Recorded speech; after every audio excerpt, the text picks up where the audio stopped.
जब भगवान ने चुप रहकर साथ दिया। एक छोटे से गांव में निखिल नाम का एक लड़का रहता था। वह बहुत सीधा, मेहनती और भगवान में अटूट विश्वास रखने वाला था। हर सुबह वह मंदिर जाकर एक ही प्रार्थना करता, हे भगवान, मुझे कभी अकेला मत छोड़ना। साधारण जिंदगी, बड़े सपने। निखिल का परिवार गरीब था। उसके पिता किसान थे और मां घर संभालती थीं। निखिल का सपना था कि वह पढ़ लिखकर अपने परिवार की जिंदगी बदल दे। वह दिन रात मेहनत करता। अचानक आई मुसीबत। एक साल गांव में भयंकर बारिश हुई। फसलें बर्बाद हो गईं। निखिल के पिता बीमार पड़ गए। घर की हालत बहुत खराब हो गई। भगवान से सवाल। निखिल मंदिर गया और बोला, भगवान, आपने हमेशा कहा कि आप साथ हैं, फिर मैं इतना अकेला क्यों महसूस कर रहा हूं? इस बार कोई जवाब नहीं आया। चुप्पी का दौर, दिन बीतते गए। निखिल प्रार्थना करता रहा, लेकिन कोई संकेत नहीं मिला। उसे लगा जैसे भगवान ने उसे छोड़ दिया है। सबसे कठिन समय, निखिल को अपनी पढ़ाई छोड़नी पड़ी। वह काम करने लगा, कभी खेत में, कभी दुकान पर। उसका सपना धीरे धीरे टूटता जा रहा था। दिल का संघर्ष। एक दिन उसने सोचा, अब भगवान पर भरोसा करने का क्या फायदा? लेकिन फिर उसे अपनी मां की बात याद आई। भगवान कभी साथ नहीं छोड़ते। छोटी छोटी उम्मीदें। निखिल ने फिर से कोशिश शुरू की। वह दिन में काम करता और रात में पढ़ाई। बिना चमत्कार के चमत्कार। कोई बड़ा चमत्कार नहीं हुआ, लेकिन धीरे धीरे चीजें बदलने लगीं। उसे एक अच्छा शिक्षक मिला। उसे पुराने किताबें मिल गईं। कुछ लोगों ने उसकी मदद की था। मेहनत का असर। निखिल ने अपनी परीक्षा पास कर ली। वह आगे पढ़ने के लिए शहर गया। शर्मा, नई चुनौतियां। शहर में जिंदगी आसान नहीं थी। उसे कई बार भूखा रहना पड़ा, लेकिन उसने हार नहीं मानी। सबसे बड़ा झटका, एक दिन उसकी नौकरी चली गई। अब उसके पास न पैसे थे न सहारा।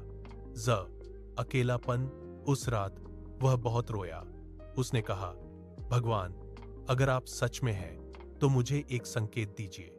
अनजानी मदद। अगले दिन एक अजनबी आदमी ने उसे काम दे दिया। धीरे धीरे उसकी हालत सुधरने लगी। सपनों की जीत। कुछ सालों बाद निखिल एक सफल इंजीनियर बन गया। सच्चाई का एहसास। एक दिन वह मंदिर गया और बोला, भगवान, आपने मेरी हर मुश्किल में मदद की। भगवान का जवाब। उसे अंदर से आवाज आई, मैं कभी बोला नहीं, लेकिन हर कदम पर तुम्हारे साथ था। जब सफलता भी परीक्षा बन जाती है। निखिल अब एक सफल इंजीनियर बन चुका था। उसकी मेहनत रंग लाई थी। अच्छी नौकरी, अच्छा घर और परिवार की खुशियां वापस आ गई थी। लेकिन उसकी कहानी अभी खत्म नहीं हुई थी। असल परीक्षा अब शुरू होने वाली थी। नई जिम्मेदारियां।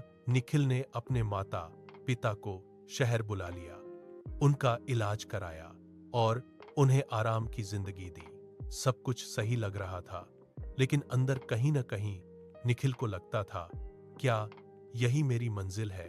और दिल का सवाल। एक दिन उसने खुद से पूछा, मैंने इतना संघर्ष क्यों किया? सिर्फ अपने लिए या कुछ और करने के लिए? उसका दिल उसे कुछ और करने के लिए पुकार रहा था। अचानक झटका। उसी समय कंपनी में बड़ा बदलाव हुआ। कई लोगों की नौकरी खतरे में पड़ गई और निखिल भी उसमें शामिल था।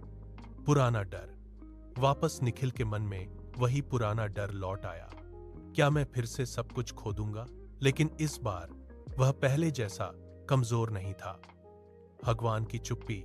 फिर से उसने फिर प्रार्थना की, लेकिन इस बार भी कोई जवाब नहीं आया।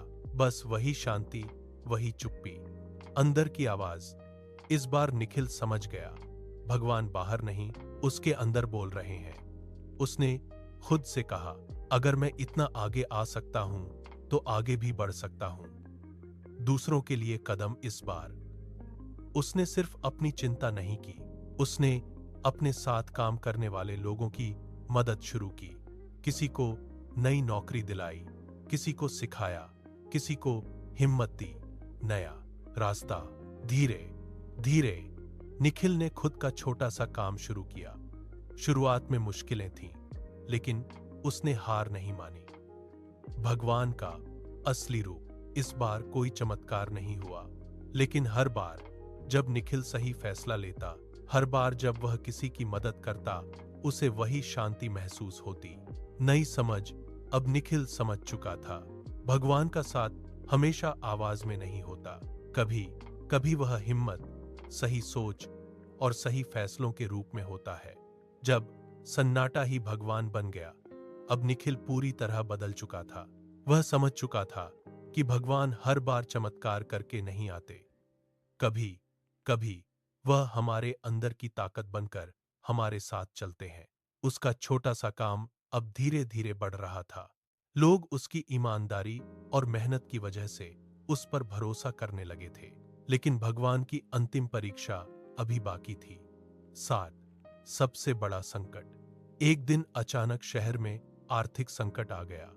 कई छोटे व्यवसाय बंद होने लगे और निखिल का काम भी बुरी तरह प्रभावित हुआ। ऑर्डर रुक गए, पैसे खत्म होने लगे। टूटने का डर। निखिल फिर उसी मोड़ पर खड़ा था जहां उसने पहले सब कुछ खोया था। उसने आसमान की ओर देखा और कहा, भगवान, इस बार भी आप चुप रहेंगे? एन गहरी चुप्पी। इस बार भी कोई जवाब नहीं आया। लेकिन इस बार निखिल घबराया नहीं। उसने आंखें बंद कीं और अपने दिल की आवाज सुनी। अंदर की रोशनी। उसे महसूस हुआ डर के पीछे भी एक ताकत छिपी है। उसने तय किया, मैं हार नहीं मानूंगा, चाहे कुछ भी हो जाए। दूसरों के लिए कदम। इस बार निखिल ने एक अलग फैसला लिया। उसने अपने जैसे छोटे कारोबारियों को इकट्ठा किया और कहा, हम अकेले कमजोर हैं, लेकिन साथ में मजबूत हैं। मिलकर बनी ताकत। सबने मिलकर एक टीम बनाई। काम बांटा गया, एक दूसरे की मदद की गई, नए तरीके ढूंढे गए। धीरे धीरे हालात बदलने लगे। असली चमत्कार कुछ महीनों बाद। निखिल का काम फिर से चल पड़ा और इस बार पहले से भी ज्यादा मजबूत। लेकिन इस बार उसे समझ आ चुका था, यह चमत्कार किसी जादू से नहीं, बल्कि हिम्मत और एकता से हुआ है। हरुआ ने भगवान का एहसास। एक रात निखिल अकेले बैठा था। उसने मुस्कुराकर कहा, भगवान, आप कभी बोले नहीं, लेकिन हर कदम पर आपने मेरा साथ दिया। उसी समय उसे अंदर से एक आवाज महसूस हुई, क्योंकि अब तुम खुद दूसरों के लिए मेरा रूप बन चुके हो। अंत जो दिल छू जाए।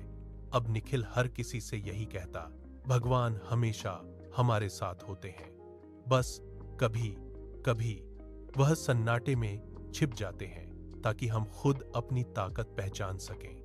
अंतिम सीख, फाइनल मॉरल। भगवान हमेशा हमारे साथ होते हैं, भले ही हम उन्हें सुन न सकें। सन्नाटा भी एक जवाब होता है। असली ताकत हमारे अंदर होती है। जो दूसरों के लिए खड़ा होता है, वही भगवान के सबसे करीब होता है।